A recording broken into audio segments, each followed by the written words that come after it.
Kate Adahar from Random Republica. Her question is, this song was featured during your stay in PBB. Yes! How special was that, and how was your experience? Too special, grabe. I mean, entering Kuya's house is an experience of its own. As in, Kuya, ibalik mo na ako ngayon, papasok talaga ako. Kasi, you know, that was the first time in years that everything just went silent.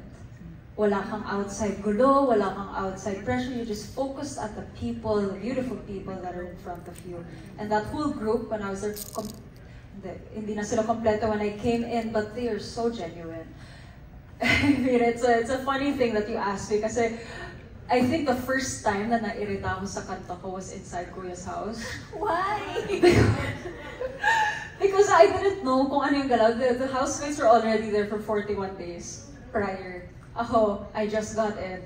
The first 2 days, they were still playing. Yung alarm clock, am I allowed to say this? Basta the first thing they hear is the theme song. Yeah, the wake-up call. The wake-up call. The wake-up call was the theme song. Oh, of course, napapanood niya sa live stream. So the first time I heard Reyna, that was 2-3 nights after, I was like, oh my gosh. Natapos naman kasi hindi pa ako gising.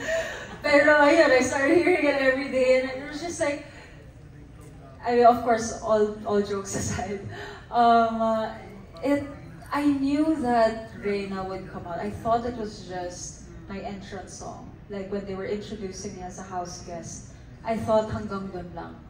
And then they played it, and then they played it all day, and then they kept playing it, where it's like, wow, this is actually happening inside Kuya's house, with millions of people watching. And I honestly came into PBB kasi saying I have to get over the fact that I will be under 24/7 surveillance. The faster I can get through that, the more comfortable I can be for the house guests.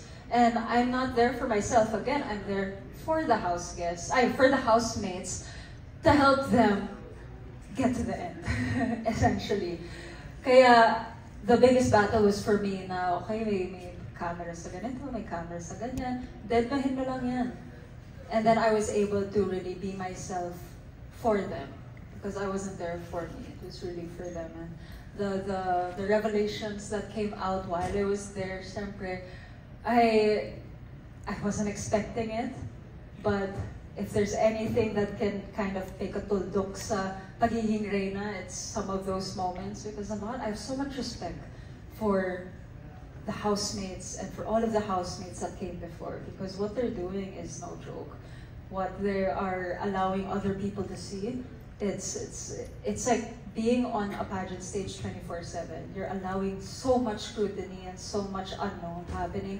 Now, it was nice to hear them say na thank you, Michelle, for creating this song, because it was stuck in their heads there, and it's a constant reminder. And syempre, no offense to the theme song, but it was the first song I heard after that 41 days of hearing the theme song. Kaya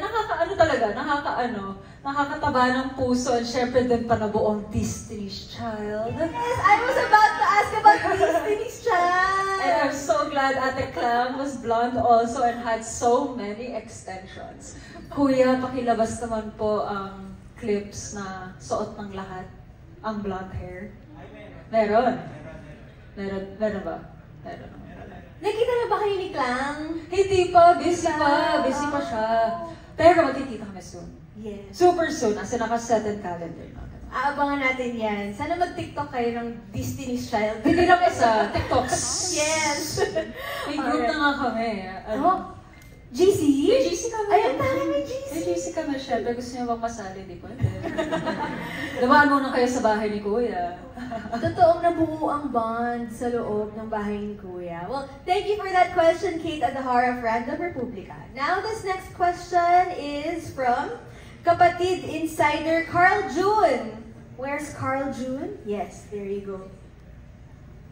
Hello, good afternoon, and once, Miss Michelle, congratulations on your great song, Sobrang LSS. And to be honest, yan yung kantang piniplay ko habang nagbibiyahe. Oh, thank you. I hope this question na masagot mo to. what is the message of Reyna na gusto mong nitong iparating, especially sa mga LGBTQIA+ community? In one line, lahat tayo ay Reyna. I mean, Reyna in our own right, Reyna in whatever we do, Reyna in our losses and our triumphs, and Reyna especially when the whole world doubts you. Because what matters is that you believe in yourself, and the right people will believe in you too. Next question. What is your concept about Reyna? Bakit yan ang napili mong title? That's a good question. Doon napapasok yung, of course, the expertise of Star Music and GMA Sparkle, and collectively, we really came together to really study the different options that we had that gives justice to the song and the material. So it wasn't actually a long process because when it was presented, parang yun na yun eh, it's the perfect title already. It's kind of like similar to when I first saw the sketch of my final gown. Parang yun na yun. Hindi na natin i-consider lahat. This is the one. So it just felt right. That will be all. Thank you and congratulations, Queen Michelle D. Thank you. Thank you. Parang may lukso ng dugo, no? Na yan na yung, that's it. Yeah, I mean, it has to feel right. Okay, now let's go to Certified Kapamilya, Lyra Nicole Trinidad. Kindly raise your hand. Okay, there. Let's hear her question. Hello po, Ms. Michelle, and congratulations Hi. po Hello. for the release. So my question is, how does this release empower you and the community you represent, and how do you hope the general public will interpret it? I mean, this press con, that question is a little late. Kasi ang dami na nangyari with the song and how it was received and how it was praised and you know how it's celebrated in so many different areas. I think that's validation definitely from not just my journey but me also as a starting recording artist. It validates what we're trying to say and of course the community that received it so well because this is for them. And it's for so many more people also. Kaya, I mean, I guess, para matuldukan yung tanong niyo po, it's more validating in a sense na this song means so much, not just for what the lyric says, but what it represents, which was my journey as a beauty queen and how I reached success unconventionally. And to put that in song in a new industry and for it to be so well received, I mean that it just inspires me to keep creating it at this level all throughout my career. Thank you po, and congratulations. Thank you. Thank you, Lyra Nicole Trinidad of Certified Kapamilya. Now let's go back to the music video kasi tungkol dun yung next question from Davao Digital Influencers, Joem Madrazo. He asks, how did you physically prepare for the music video shoot?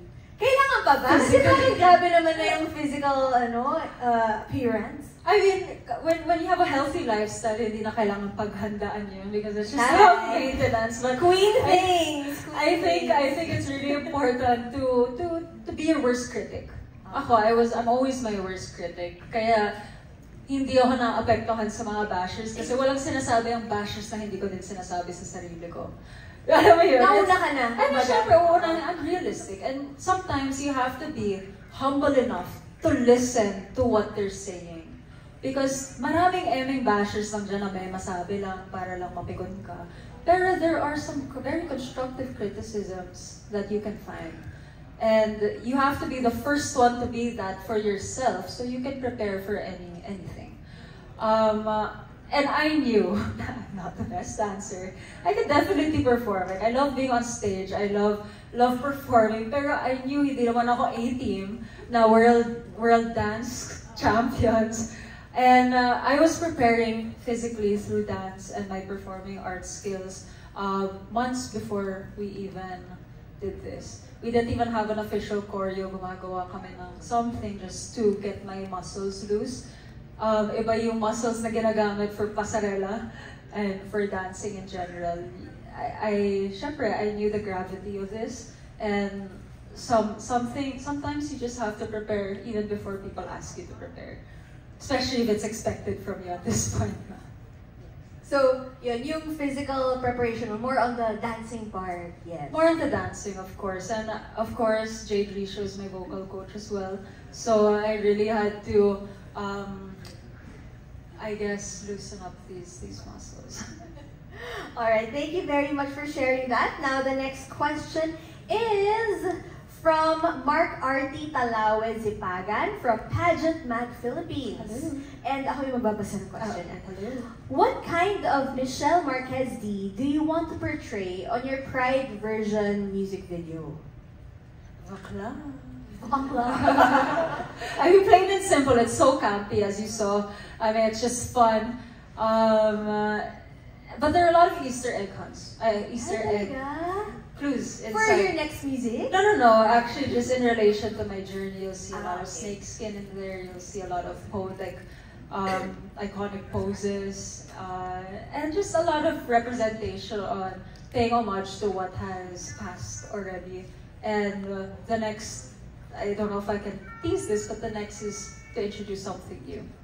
Yeah, it's very exciting. And I have to say kudos talaga to the knowledge and the expertise of Star Music. They're really guiding me through. Again, this is a very new industry for me. But again, I'm just doing my best in everything that I take on. Alright. So abangan natin bukas when it gets released sa YouTube channel ng Star Music. Kung ano-ano yung mga Easter eggs na yan. Okay, now this next question will be from Rappler Juno Reyes. Where are you? There you go. Hi. So first of all, congratulations again. Thank you. It was a really nice music video, super colorful. So I guess this one is my question. Of course, there's still a lot of prejudice towards the LGBT community in the Philippines. So what does it mean for you to be able to express your sexuality and support for the LGBT community with the platform that you have now, especially that you've officially launched your career as a recording artist? I mean, it means so much to me because I owe so much to this community right back. I mean, they have been a source of strength when it matters the most.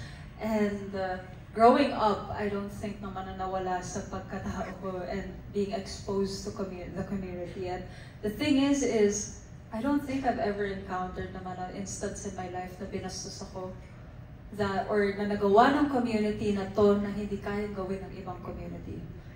Pantay-pantay lang naman tayo, and all we're asking for is acceptance, respect, understanding. No one's trying to change anyone. But the fact that, I just performed in O-Bar 2 nights ago, and it was the most fun performance that and kumpara nagle-lip-sync lang ako doon. We saw your post, it was so fun to lip-sync for your life pala, alongside all of these amazing drag queens, and for them backstage to start saying, "You're our queen, you're our queen." And it just, that's why I do what I do, because I try to inspire everyone. That inspires me. I think that's what I forget to say all the time. Thank you for inspiring me, because I wouldn't be who I am without all of you, of course. Thank you.